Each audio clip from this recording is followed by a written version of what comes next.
What's up, folks? It's 2Bricks, and today I have a sort of set addition, modification. I don't know exactly what you'd call it. Essentially, I wanted to take the Bloodfin speeder and the probe droids that were included in this pretty nice little scimitar set and replace them with nicer looking ones that can also just about fit into the ship. And I'll be showing you guys how to do the modifications for that later on. It's not easy to do in terms of making this fit into such a small design, but I just about pulled it off, and all you have to do is just to kind of remove and rearrange a few items back here to make it work so that you can accommodate this speeder into your scimitar. Quick note, this is the modified scimitar that I kind of removed that front bulge from. That's a modification that I did a separate video on that requires just 2 bricks to do. So make sure you go and check that out if you haven't already. I think it's definitely worthwhile doing if you bought the set for the cost of an additional 10 cents to buy the pieces that you need. I think it's definitely worth it. But as far as these, what I was really trying to do is just to capture the on-screen details a lot better than what we got for the set. And I understand that the set is a toy and was attempting to do something to be able to fit within the play functions and requirements of the set. So obviously they weren't able to squeeze out a really nice detailed minifigure scale Bloodfin speeder here.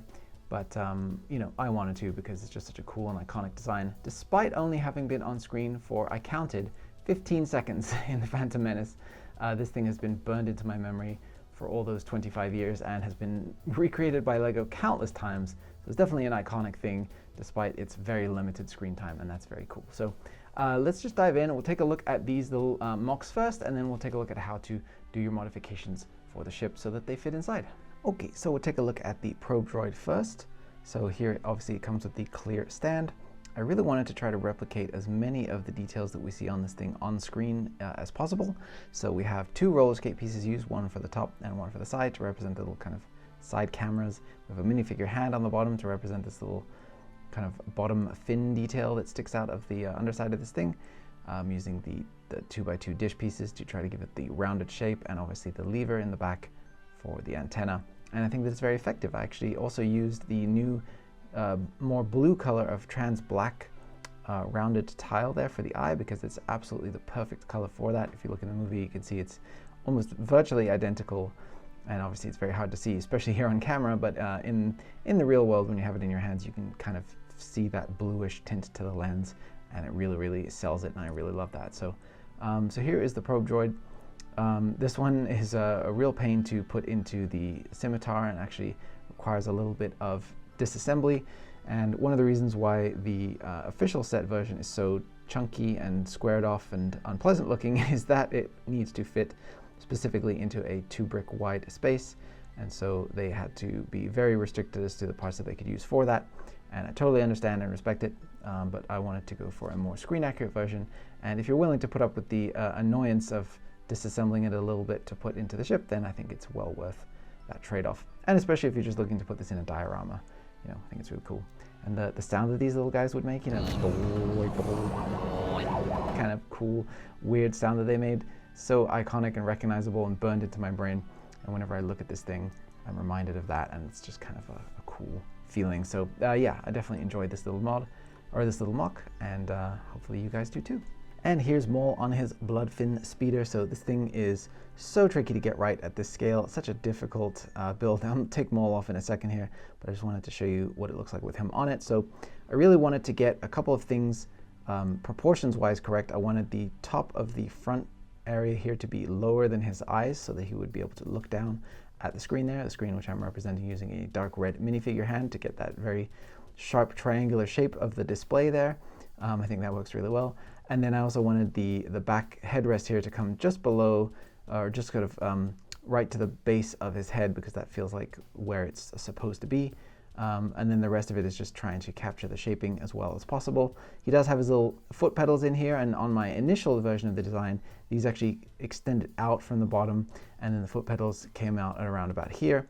But it actually made the stubbiness of the minifigure legs look even more pronounced, so I ended up just simplifying that and reducing the distance here between his feet and the pedals, so that you can almost buy that his little minifigure legs could be resting on these foot pedals up at the front here. So I think that's a good compromise. I think it works very well. Obviously it just has the 2x1 brick here for the clear base, and it's very nicely balanced. So unless you knock it over, of course, like I'm doing right now.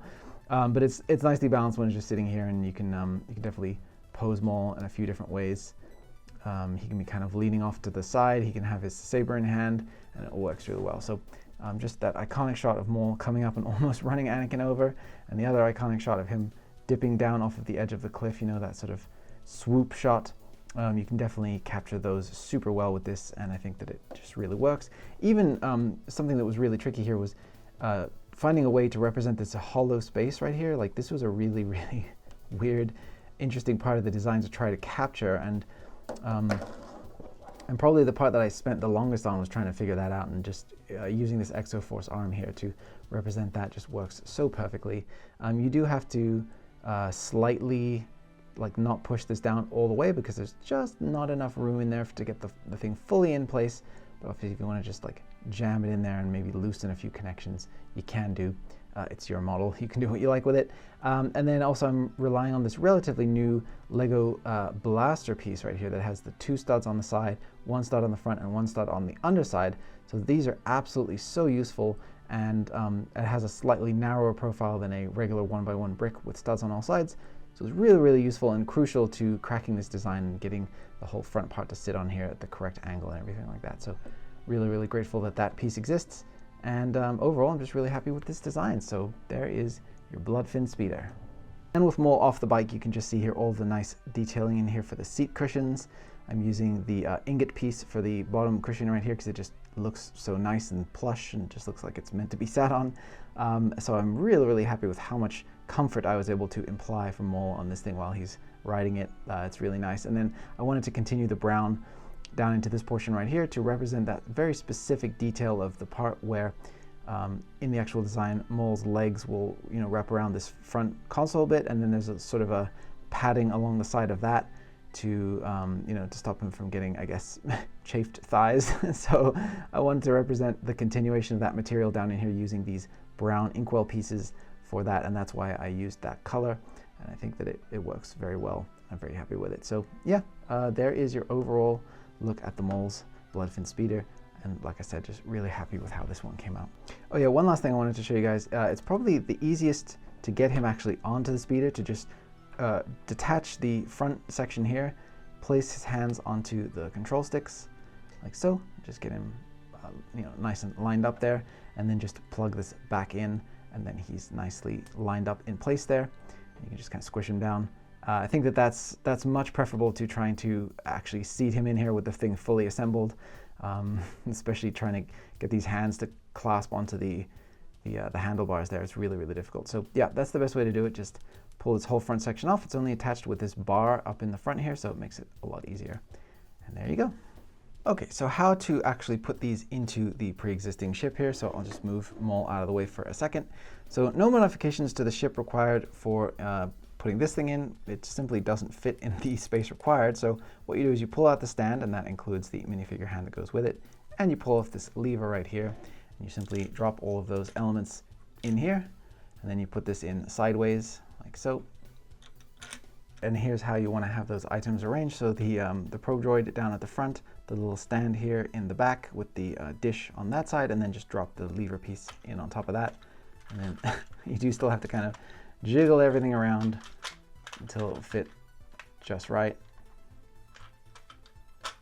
There you go. But then when it does, it all just snaps closed and it's in there. And you can still use your little deployment mechanism here to release all those items, and they will all come tumbling out. So that's very nice. So yeah, that's how you put this in here. Like I said, not ideal, but if you want to have the increased detail, that's just sort of the price you got to pay, I'm afraid. So you just place that back in there, put the lever back on the back, and then you're in business. So there you go. The probe droids can go off and hunt for Qui-Gon and Anakin, and there you go. Okay, so this one's a little bit more involved. So in order to get the speeder bike into the back, we're going to be removing this tile right here. We're going to be removing this plate under here. That will result in a little bit of a weaker connection. In fact, all of this is going to result in a bit of a weaker connection, but again, it's just the trade-off that you have to have. So we're going to just pull off this whole door right here, because we're going to be doing quite a few mods to that. And then on the inside of this area here, we have these clips and everything that are kind of held in here. So all we need from this is the clip, go ahead and place that back here and here. And then the rest of this assembly we won't be needing. I'm just going to remove these 2 plates, one here and one here, because we will be requiring those for a modification to the door. So we're going to take off this whole back assembly here for the door. I'm going to be removing this, we don't need it, and we're going to be removing this 2x4 plate, we don't need it.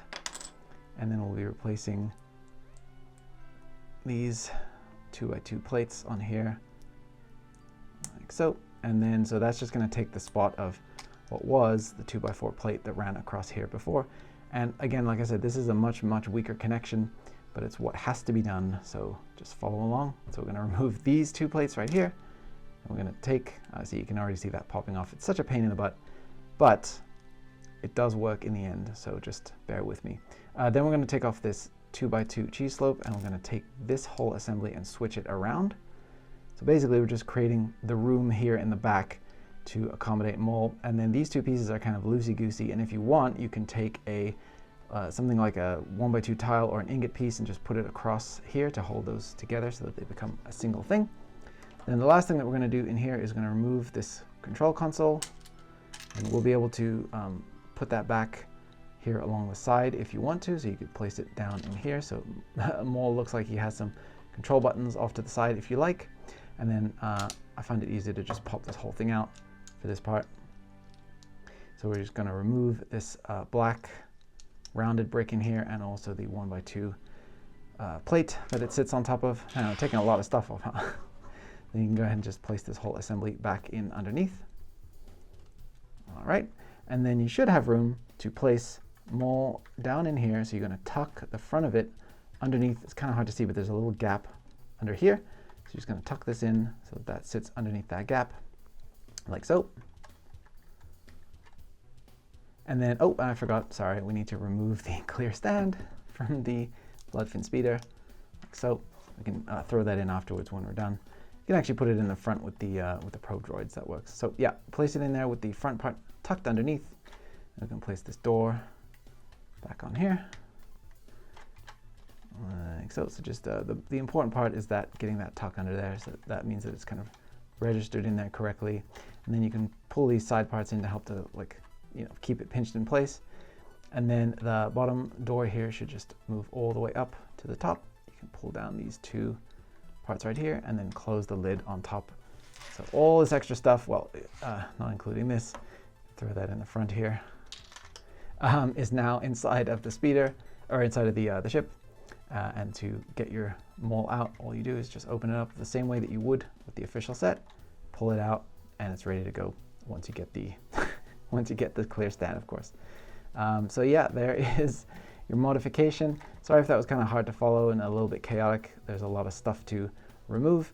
And like I said, it is a bummer that you have a slightly weaker connection overall with the door hinge here particularly. But nothing is like, you know, you could still handle the ship, you can still play with it. Nothing like that is going to be too severe, I think.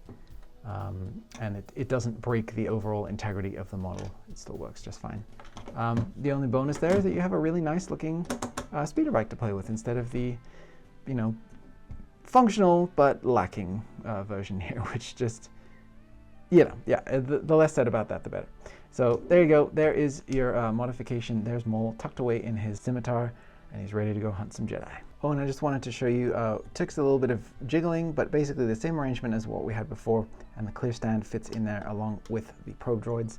And again, will all come out when you empty this drawer out, so you get all the parts back that you need to set up your scene. So there you go. That all works absolutely fine.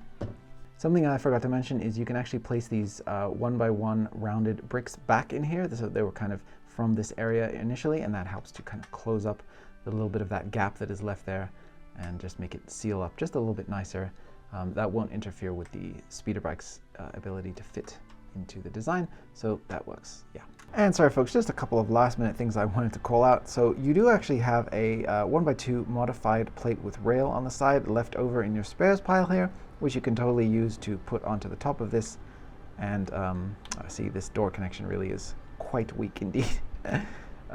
Which you can use to place onto the top of this right here. and that'll help to keep those two parts together, and so it just makes it a little bit easier when you're doing that. And then the other thing is, if you want to include Maul's lightsaber in here, unfortunately when you put the clips, when you put the blades into the clips that are provided, and a couple of other small things I just wanted to point out. So you actually do have a leftover 1x2 plate with rail on it in the spares pile bin right here. So you can actually go ahead and just place that along the top of this little section to hold those two parts together. And again, I do want to just point out this door connection is very, very weak indeed. So apologies for the likely frustration that will come from this popping off all the time. That's just an unfortunate byproduct. And the saber will not fit into the clips that are provided for the lightsaber in the cockpit with Maul in there. So what you can do is just add those up to the front here in the ever-increasing storage area up at the front here. And then those will fit in there with the probe droid and with the little stand for the speeder bike. Those all will fit in the front there. And then, yeah, so the back section now looks nice and tidy with this little extra flap figured out in here. And as you can see here, the clutch power, it's because we're attaching it to this 4x4 round plate in here, and there's very little clutch power around these edge studs right here. So while it is legal and it still works, it's definitely not ideal, and that's just annoying, but it is what it is. But hey, you can fit it in there and no additional pieces required. That's something people always ask for, is what are some modifications I could do without any additional pieces? So these are the spares that you're left with, and you can definitely do something interesting with these, I bet, to add to a new MOC or something like that. And hey, on the plus side, this is very satisfying to do. And there you have it, folks. There is your modified Darth Maul's scimitar and additional speeder bike and probe droid. So hopefully you guys got a kick out of this mod/MOC. Let me know if you're going to be building one of these for your own display down in the comments below. And let me know what you think about my kind of celebration of the Phantom Menace sort of ongoing series that I'm doing right now. I'm having a lot of fun diving back into the designs of these ships from that classic movie, classic from a design perspective at least, even if you don't like the movie itself. But yeah, it's been really fun. And I'm going to get to work on the next video because I have a lot more on the way. I would love to know what you guys think about all of this down in the comments. Any kind of comment helps with engagement, so whether you have thoughts that are positive or negative, just leave them down there. I love to hear everything from you guys. And yeah, I'll get to work on the next video. I'll see you guys very soon, and may the Force be with you.